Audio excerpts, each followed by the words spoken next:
केवल सवालों से चलता है? क्या देश केवल भाषणों से चलता है या जमीनी हकीकत से?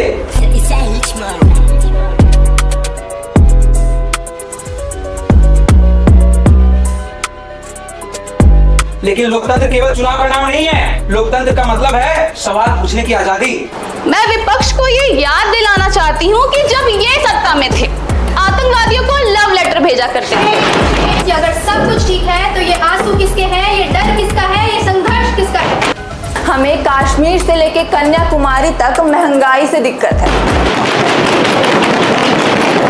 जो कभी घर की दहलीज तक सीमित समझी गई थी, जो कभी घर की दहलीज तक सीमित समझी गई थी, आज वही नारी आसमान की बुलंदियों को छू रही है। जब महंगाई की आग में जनता जल रही हो, जब बेरोजगारी युवाओं के सपनों को निगल रही हो और जब टैक्स का बोझ बढ़ रहा हो और राहत घट रही हो, तब विपक्ष का मौन रहना लोकतंत्र के साथ अन्याय होगा। हमें तो लगता है महोदय कि अब बच्चों को एडमिट कार्ड के साथ डिस्क्लेमर दे देना चाहिए।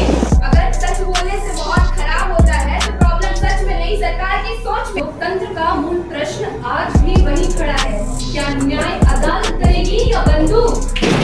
हमने कानून की धज्जियां नहीं उड़ाई, बल्कि कानून का डंडा उन पर चलाया है। कानून से ऊपर खुद को समझते हैं। विपक्ष को तुम दबा रहे हो सीबीआई और ईडी के भेष में। गृह मंत्री जी, गृह मंत्री, आजकल क्या चल रहा है देश में? माननीय अध्यक्ष महोदय, ये चिल्लाते हैं कि हमारी सरकार ने सिर्फ बड़े कंपनियों को प्रमोट किया है। ये चिल्लाते हमारी सरकार ने सिर्फ बड़े कंपनियों को प्रमोट किया। इसलिए कहती हूँ सदन पर ध्यान दीजिए, सिर्फ ये देश नहीं चलता। कुर्सी छोड़िए महाराज, अब से देश नहीं संभल रहा है।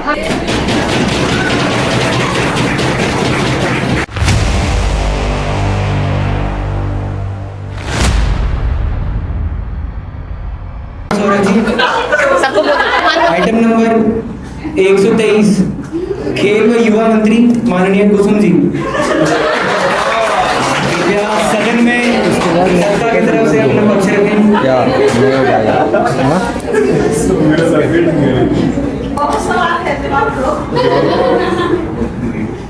अजी तुम तो ठहरे परदेस।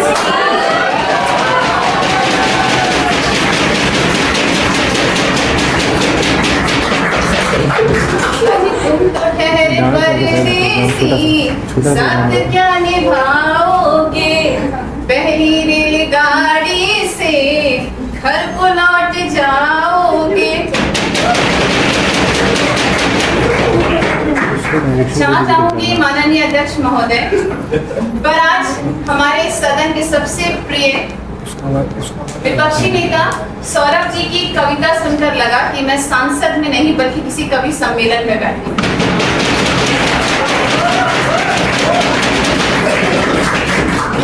लेकिन देश के खिलाड़ी पदक सिर्फ कविता से नहीं, नीति और सुविधाओं से जीतते हैं। मैं युवा कार्यक्रम एवं खेल मंत्री के रूप में इस अविश्वास प्रस्ताव का जोरदार विरोध करती हूँ। विपक्ष कहती है कि सरकार युवाओं के लिए काम नहीं कर रही। मैं उनसे पूछना चाहती हूँ, क्या किसी सरकार का मूल्यांकन नारों से होगा या उनकी उपलब्धियों से?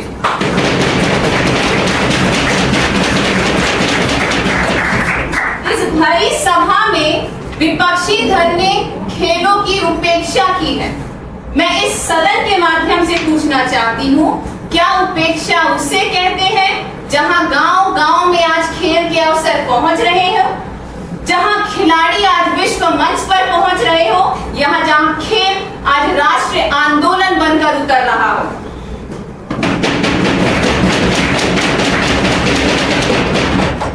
माननीय अध्यक्ष महोदय, अब मैं सदन का ध्यान थोड़ा सा यहाँ खींचना चाहूंगी। आज देश भर में 1000 से अधिक खेलो इंडिया केंद्र और 301 मान्यता प्राप्त खेल अकादमियां स्थापित की जा चुकी हैं। हमारे द्वारा सिर्फ मैदान ही नहीं बनाए गए, बल्कि 2700 से अधिक प्रतिभाशाली खिलाड़ियों के लिए उन्हें पहचान कर उनके लिए कोचिंग, उपकरण और चिकित्सा सहायता भी प्रदान की गई है। फिट इंडिया आंदोलन आंदोलन के माध्यम से 21 करोड़ से अधिक नागरिकों को फिटनेस अभियान से जोड़ा गया है। यह केवल सिर्फ खेल नहीं बल्कि एक स्वस्थ भारत का संकल्प है।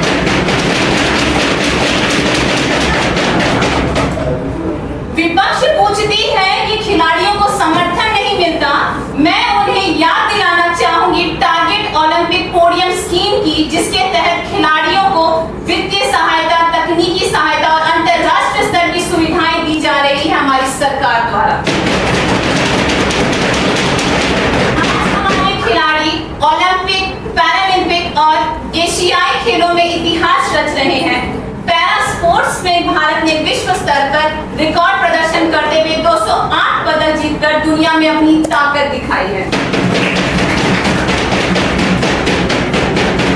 फिर भी विपक्ष पूछती है कि खेलों के लिए सरकार ने किया क्या है।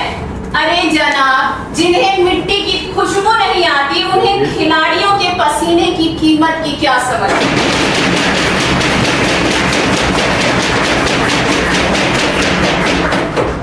जब नीयत साफ हो, नीति मजबूत हो और नेतृत्व दूरदर्शी हो, तब खेल केवल प्रतियोगिता नहीं बल्कि राष्ट्र निर्माण का माध्यम बनता है। माननीय अध्यक्ष महोदय, आज हमारी सरकार सिर्फ बेटी बचाओ बेटी पढ़ाओ ही नहीं करती, बल्कि यह प्रमाण है कि हमारी सरकार बेटी खिलाओ और बेटी बढ़ाओ और बेटी जिताओ की दिशा में काम कर रही है।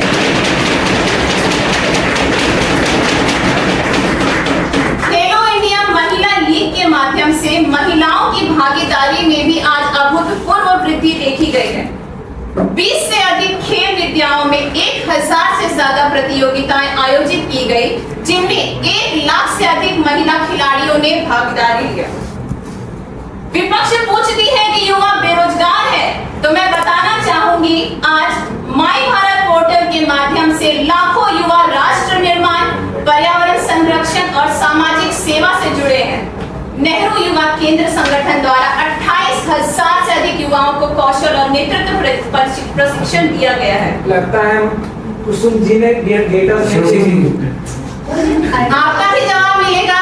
इंडिया रिपोर्ट पढ़ लेते तो ना बोल। मंत्री जी आप अपनी बात पूरी करें, समय सीमित है। आज युवाओं में 1.55 करोड़ किलोग्राम से अधिक प्लास्टिक कचरा हटाकर और सैकड़ों समुद्र तटों की सफाई कर राष्ट्र सेवा का उदाहरण प्रस्तुत किया है। आज विपक्ष की स्थिति साफ दिख रही है। आज उनकी टीम उस क्रिकेट मैच की जैसी है जो जब मैच हार जाए तो कहे कि पिच, मौसम, एम्पायर और गेंद सब गलत थे।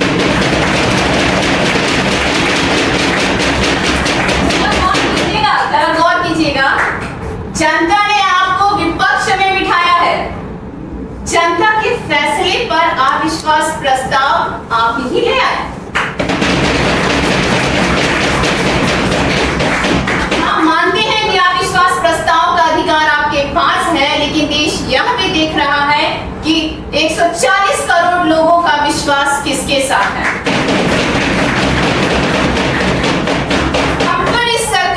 हम पर विपक्षी ने ये भी आरोप लगाए कि हम खेलों पर खर्च नहीं करते। तथ्य तो यह है कि खेल मंत्रालय को 4,480 करोड़ का अब तक का सबसे बड़ा बजट दिया गया है, जो आपकी सरकार में 1500 करोड़ के ऊपर नहीं गई।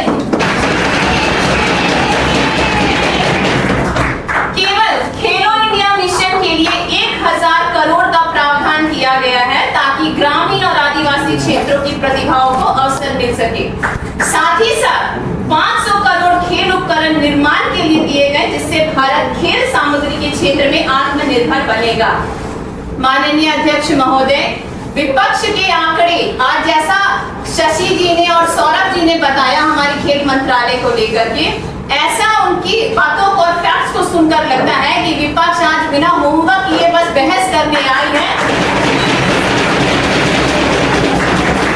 आज बिना होमवर्क लिए सदन में बहस करने आई है और पूरे सदन का समय बर्बाद कर रहे हैं।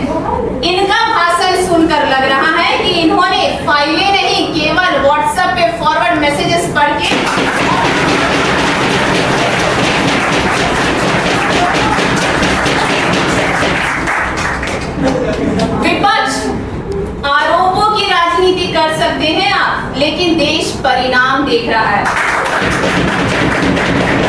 जहां कभी भारत सिर्फ भागीदारी के लिए जाना जाता था, आज भारत पदक जीतने के लिए जाना जा रहा है।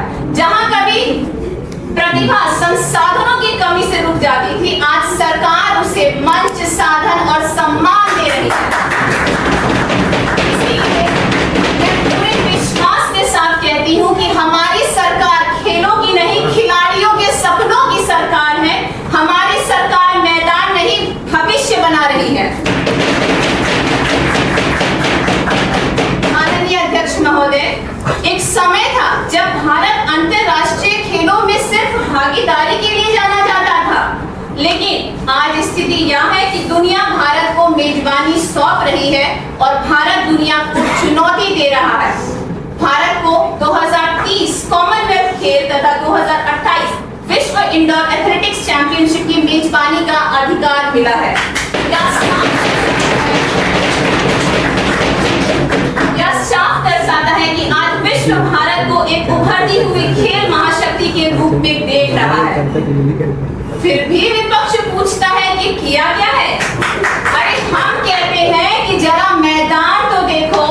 जहां कभी सपने सीमित थे, आज तिरंगे की ऊंची उड़ान तो देखो।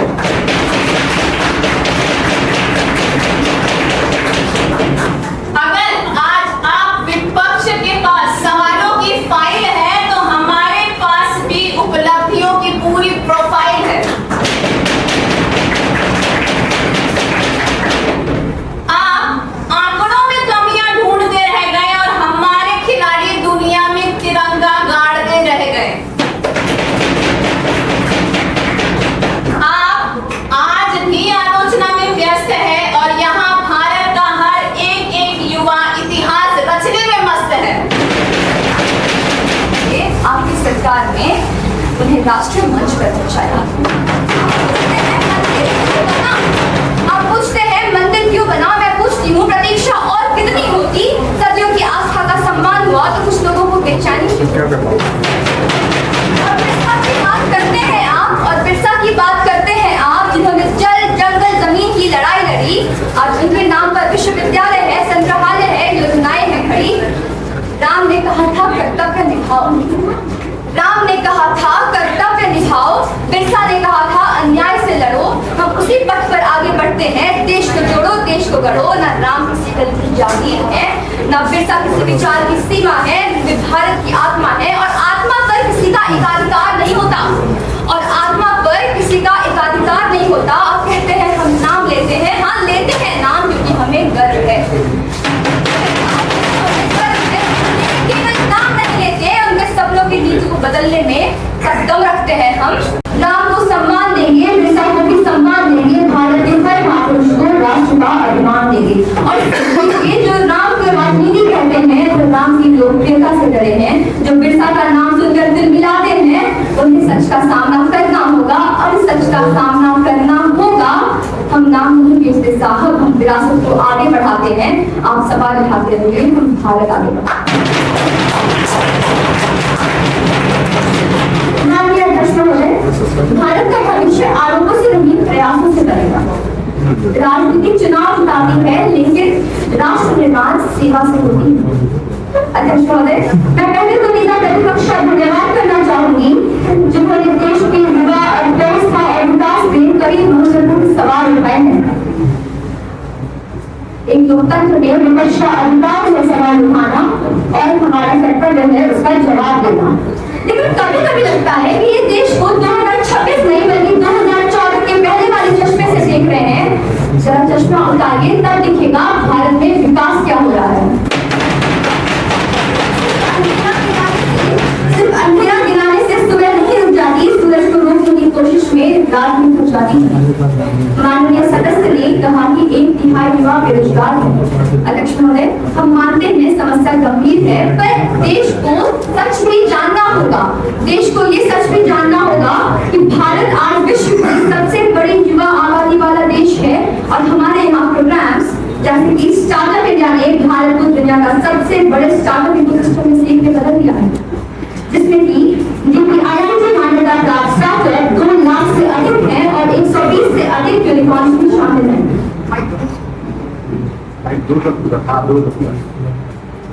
माननीय अध्यक्ष महोदय, ये चिल्लाते हैं कि हमारी सरकार ने सिर्फ बड़े कंपनियों को प्रमोट किया है।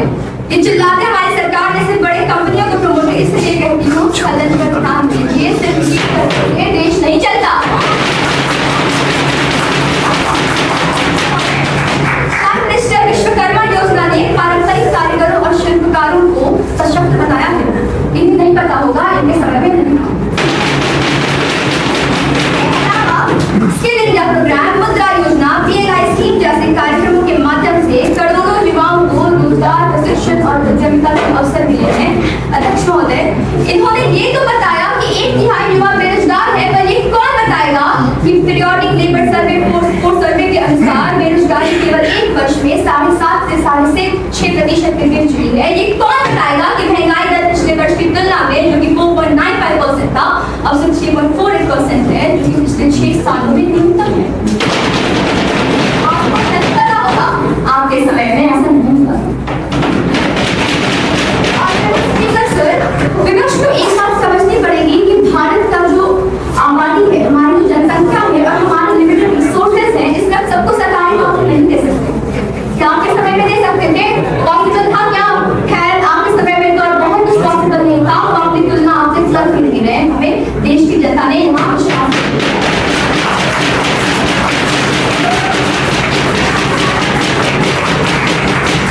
हमारी सरकार में skill development, India AI mission और इंटीग्रेटेड AI स्कूल करिकुलम की मदद से युवाओं के अंदर कौशल का विकास किया है, जो कि न सिर्फ सरकारी क्षेत्र बल्कि प्राइवेट सेक्टर में भी लोगों के लिए सृजन कर रहा है रोजगार। 2014 से 2024 के मध्य भारत उन सभी अव्वल देशों में शामिल हो गया है जो कि रिसर्च एंड डेवलपमेंट में नंबर 1 आपको नहीं पता होगा, आपके समय में।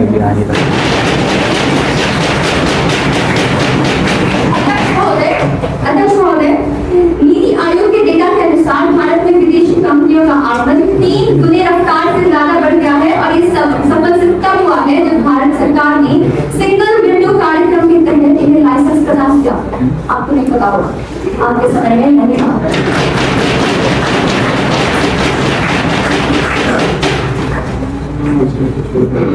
अध्यक्ष महोदय, ये विपक्ष के टाइम में सफल इसलिए नहीं था क्योंकि लाल पीड़ाशाही और भ्रष्टाचार के कारण और कुछ हो ही नहीं पाया। आज भारत में FDI का दर पिछले साल की तुलना में 22% से बढ़ गया है और ये हर साल की यही कहानी है और यही कहानी जारी रहेगी क्योंकि सरकार की जनता ने, देश की जनता ने हमें यहाँ विश्वास दिखाया है और आपको उधर।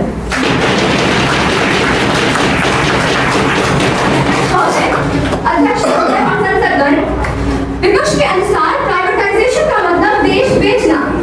विपक्ष के अनुसार प्राइवेटाइजेशन का मतलब देश बेचना है, लेकिन सच तो ये है कि मौजूदा संसाधनों को देखते हुए अगर हम प्राइवेट कंपनीज को रोजगार सृजन ना करने दें तो 1991 वाला भारत बनने में समय नहीं लगेगा। पर चिंता मत कीजिए, क्योंकि हम ऐसा होने नहीं देंगे। हम देश की जनता ने विश्वास से बैठाया है और ये विश्वास ऐसे अविश्वास के निवेदन से मिलने वाला नहीं।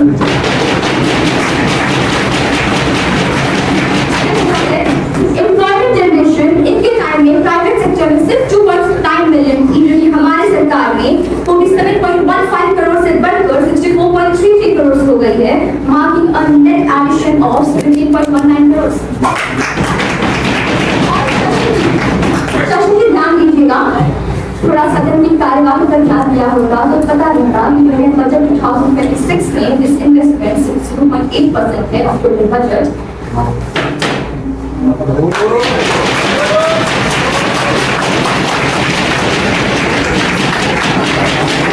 अभी जनता खुद डिसाइड करेगी कि देश बिक रहा है कि इनका प्रोपेगेंडा। अध्यक्ष महोदय, हमारे विपक्ष को तो देश की तरक्की से भी दिक्कत है। खैर, दिक्कत तो इन्हें और बहुत सारी चीजों से है, सत्ता के बारे में नहीं होगा। खैर, आपने जो कहा कोका कोला और पेप्सिको जैसी बड़ी कंपनियां रेवेन्यू जनरेट कर रही हैं, तो मैं पूछना चाहूंगी वे इन्वेस्टमेंट कहाँ कर रही हैं, फैक्ट्रियां कहाँ खोल रही हैं, रोजगार इस देश के नागरिकों को मिल रहा है, पाकिस्तान के या जापान के?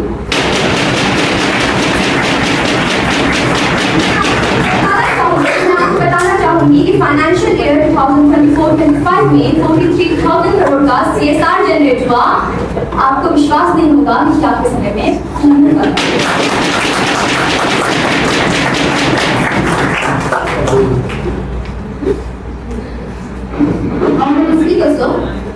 आज विपक्ष ने नीट और सीयूईटी पेपर लीक का मुद्दा उठाया।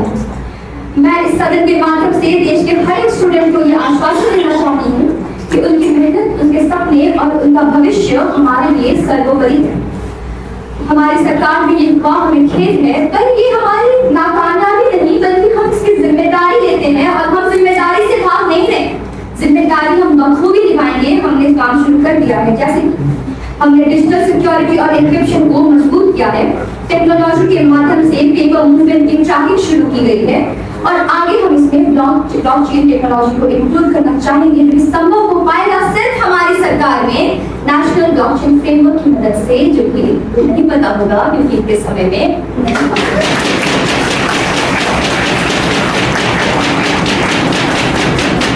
मैं इस सदन के माध्यम से देश के हर युवा को ये कहना चाहती हूँ कि आपकी मेहनत व्यर्थ नहीं जाएगी, आपका भविष्य किसी मार्ग के हवाले नहीं किया जाएगा। इस देश की प्रधानमंत्री आपके साथ हैं।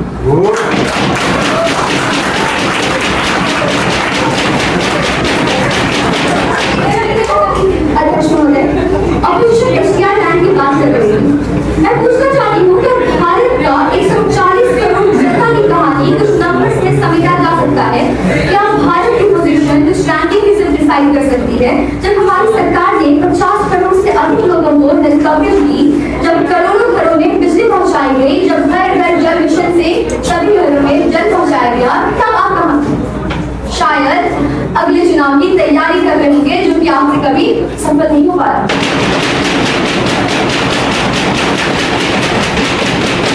अध्यक्ष महोदय, मैं विपक्ष से अनुरोध करना चाहूंगी कि रैंकिंग से हटकर जमीनी हकीकत को देखें।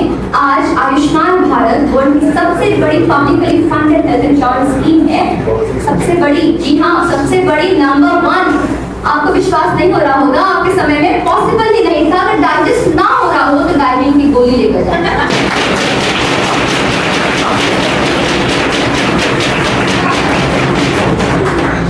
संसद अब आगे बढ़ते हैं। स्पीकर सर, इन्होंने सवाल उठाया कि ईडी और सीबीआई जैसी नेशनल एजेंसीज का मिसयूज हो रहा है। मैं पूछना चाहती हूँ, क्या कॉन्स्टिट्यूशन के अकॉर्डिंग चलना, अपराधियों को सजा दिलाना गलत है? और अगर उन्हें जेल हुई तो मुझे बताइए, क्या अगर उन्हें जेल हुई तो मुझे बताइए क्या सबूत भी मैंने ही उत्पन्न कर दिया? अध्यक्ष महोदय, विपक्ष हर साल ग्लोबल हेल्थ इंडेक्स का हवाला देने आ जाता है। इन्होंने इस बार भी सवाल उठाया। जिस देश ने 80 करोड़ लोगों को फ्री राशन कार्ड दिया, जिसने प्रधानमंत्री गरीब कल्याण योजना के तहत दुनिया का सबसे बड़ा फूड सिक्योरिटी प्रोग्राम चलाया, उस देश को भूख का प्रतीक बताना कहां तक तर्कसंगत है? अध्यक्ष महोदय, जब कोविड के समय पूरी दुनिया सप्लाई क्राइसिस से जूझ रही थी, जब भारत ने न केवल अपने नागरिकों को खिलाया बल्कि दूसरे देशों में भी सप्लाई की, वसुधैव कुटुंबकम, सॉफ्ट पावर, आपको नहीं पता होगा, आपके समय में नहीं हो पाता।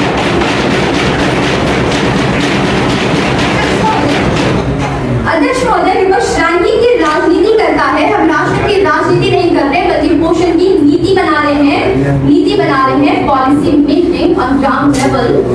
आपके समय में नहीं हो पाता। भारत इतना ही भूखा है तो मुझे बताइए, रिकॉर्ड फूड ग्रेन प्रोडक्शन और रिकॉर्ड फूड एक्सपोर्ट्स कैसे हुए? डेटा का चुनिंदा इस्तेमाल करके इसे भारत की छवि बिगाड़ना चाहते हैं। इसलिए भारत की जनता ने इन्हें उधर दिखाया है और हमें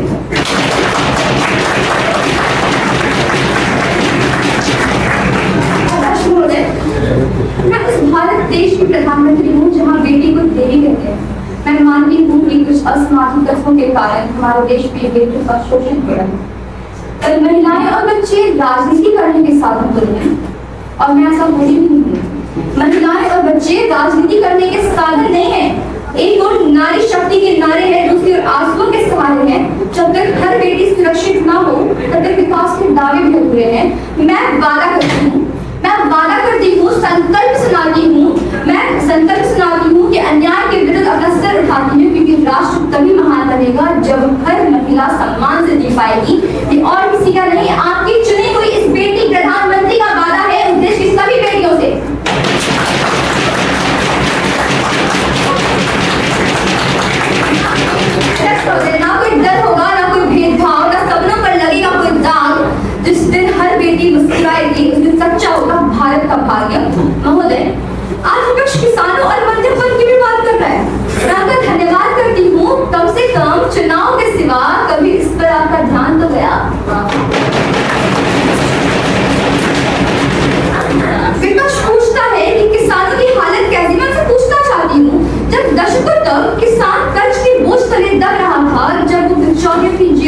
तकलीफ से मर रहा था, जब वो आत्महत्या कर रहा था, तब आपकी संवेदनाएं कहाँ थी? अध्यक्ष महोदय, आप किसान की बात करते हैं, ये किसान की बात करते हैं, इतिहास गवाह है कि इन्होंने किसान को सिर्फ वोट बैंक समझा है, हमने उन्हें अन्नदाता माना है। आपने किसानों को भाषण दिया है, हमने उन्हें सम्मान दिया है। और जो लोग ये कह रहे हैं कि किसान की चिंता जता रहे हैं, मैं उन लोगों को कह देना चाहती हूँ कि भारत का किसान आधुनिक है और ड्रोन का इस्तेमाल कर रहा है, वो अब डिजिटल भुगतान कर रहा है और दुनिया के बाजारों तक पहुंच रहा है।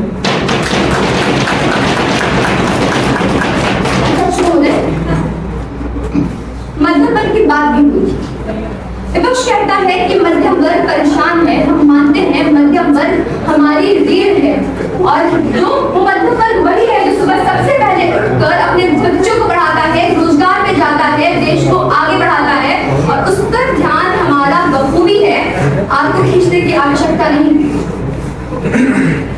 आज भारत में सड़कें बन रही है, रेलवे का विस्तार हो रहा है, डिजिटल क्रांति आ रही है, लाखों घरों में पानी और बिजली पहुंच रही है। इसका सबसे बड़ा लाभ किसे मिला? मैं विपक्ष से पूछना चाहूंगी, इसका सबसे बड़ा लाभ किसे मिला? उसी मध्यम वर्ग को मिला जिसे आप कमजोर बता रहे हैं।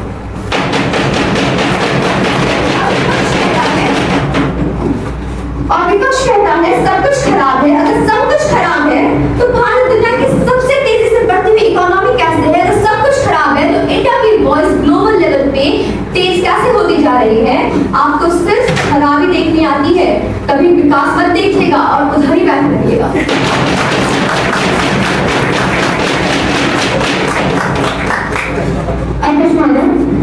देश का किसान हमारी ताकत है, देश का मध्यम वर्ग हमारी रीढ़ है और भारत का भविष्य है। इनके परिश्रम से ही स्वर्णिम बनेगा। अध्यक्ष महोदय, आगे बढ़ते हैं। इन्होंने सवाल उठाया अरावली और केन बेतवा प्रोजेक्ट पर कि ऑपोजिशन की बातें ना कभी-कभी क्लियर नहीं होती। जब डेवलपमेंट करो तो एनवायरनमेंट चिल्लाते हैं, और जब एनवायरनमेंट के लिए कुछ बोलो तो कहते हैं विकास कहाँ है। खैर, हम आपकी तरह नहीं है, हम सिर्फ डेवलपमेंट नहीं कर रहे बल्कि सस्टेनेबली डेवलप कर रहे हैं इंडिया को। सबूत यहाँ है। इंडिया ने SDG गोल 9 को 61 यूनिट्स तक, SDG 11 को 83 यूनिट्स और SDG 13 को 67 यूनिट्स तक अचीव कर दिया है, जो कि आउट ऑफ 100 मैं बता रही हूँ। और आगे हम यही बढ़ाते चलेंगे, हम बढ़ाते चलेंगे, क्योंकि देश की जनता का विश्वास हमारे साथ है और हम यही रहेंगे।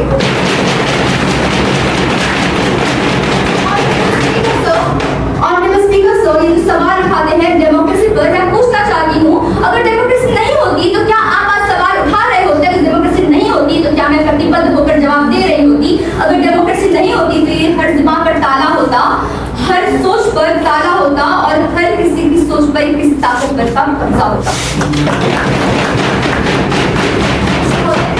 अंत में मैं बाकी सांसदगणों से के द्वारा पूछे गए सवालों का भी जवाब दे देती हूँ। नंदिनी जी ने पूछा था पहलगाम पर हमने क्या किया? हमने तो पाकिस्तान के दिल में घुसकर वार किया। आप बताइए 2008 में मुंबई टेरर अटैक में अजगर कसाब का आपने क्या किया? सवाल उठाया था सिलेक्टिव स्टेट डेवलपमेंट का। अभी कुछ महीनों पहले जब बंगाल में ऑपोजिशन की सरकार थी, कोई किसी भी प्रोजेक्ट का जो हम लॉन्च करते थे तो उसका खंडन कौन करता था? आप बताइए, डेवलपमेंट कैसे करेंगे हम? सबसे मजेदार बात ये कह रही थी कुर्सी को आराम चाहिए, कुर्सी आपसे आराम चाहती है। मैडम, कुर्सी हमसे आराम चाहती है या नहीं कि आप नहीं, इस देश की 140 करोड़ की जनता तय करेगी। अध्यक्ष महोदय, यहाँ से किसी ने कहा था कि हमारी चाइल्ड डेवलपमेंट के लिए, चाइल्ड लेबर के लिए कौन सी योजनाएं हैं? मैं बता दूं, थोड़ा ध्यान दे लीजिए, मुझे बार बार नहीं बोलना पड़ता। नेशनल चाइल्ड लेबर प्रोजेक्ट के तहत हमने 9 to 14 ईयर्स के बच्चों को लेबर से निकालकर मेन स्ट्रीम एजुकेशन में डाला है। और शालिनी जी ने पूछा था हमारी पर कैपिटा इनकम छोटे देशों से भी कम क्यों है? मैडम, आपके सवाल का जवाब आपके सवाल में ही है। जब देश बड़ा है, जनसंख्या बड़ी है, तो पर कैपिटा इनकम बढ़ेगी और इसलिए वो छोटी दिखती है। माननीय सौरभ जी ने बोला था मेलोडी, सर इसे सॉफ्ट पावर डिप्लोमेसी कहते हैं। आपको नहीं पता होगा, आपने कभी किया ही नहीं।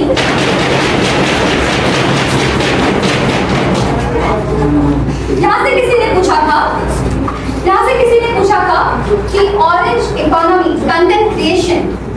ऑरेंज इकोनॉमी का आउटपुट पिछले साल $30 बिलियन का था, जो कि 10 मिलियन लाइव जनरेट किया। और कोई कह रहा था कंटेंट क्रिएशन में हम सबको डाल रहे हैं, मैडम उसे ऑरेंज इकोनॉमी कहते हैं। आपको नहीं पता होगा, आपके समय में नहीं था।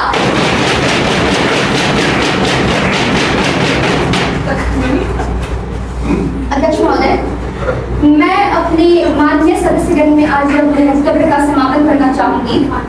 अटल जी ने कहा था कि सत्ता का खेल तो चलेगा, सरकारें आएंगी जाएंगी, पार्टियां बनेंगी बिगड़ेंगी, मगर ये देश रहना चाहिए, इस देश का लोकतंत्र रहना चाहिए। मैं आगे जोड़ती हूँ, मतभेद रहे तो रहे, पर राष्ट्रहित सर्वोपरि रहना चाहिए। और माननीय सदस्यगण, आज इस नो कॉन्फिडेंस मोशन का रिजल्ट कुछ भी आए, हम उसको एक्सेप्ट करेंगे। अपने देश का विश्वास हम पर है और हम जानते हैं।